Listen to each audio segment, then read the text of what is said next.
హన్మకొండలో 77వ గణతంత్ర దినోత్సవాన్ని పురస్కరించుకొని బాలసముద్రంలోని వరంగల్ పశ్చిమ ఎమ్మెల్యే క్యాంపు కార్యాలయంలో వేడుకలు ఘనంగా జరిగాయి. ఈ సందర్భంగా ఎమ్మెల్యే నాయన్ రాజేందర్ రెడ్డి గారు జాతీయ జెండాను ఆవిష్కరించి జాతీయ గీతాన్ని ఆలపించారు.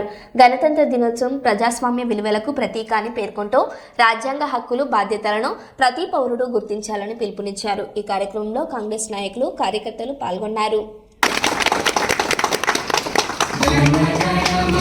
अधिनायक जय हे भारत भाग्य विधाता पंजाब सिंधु गुजरात मराठा द्राविड उत्कल बंगा विंध्य हिमाचल यमुना गंगा उच्छल जलहित रंगा तब शुभ नामे जाये तब शुभ आशीष मागे जाये तब जय गादा जन गण मंगलदायक जय हे भारत भाग्य विधाता जय हे जय हे जय हे जय जय जय जय हे।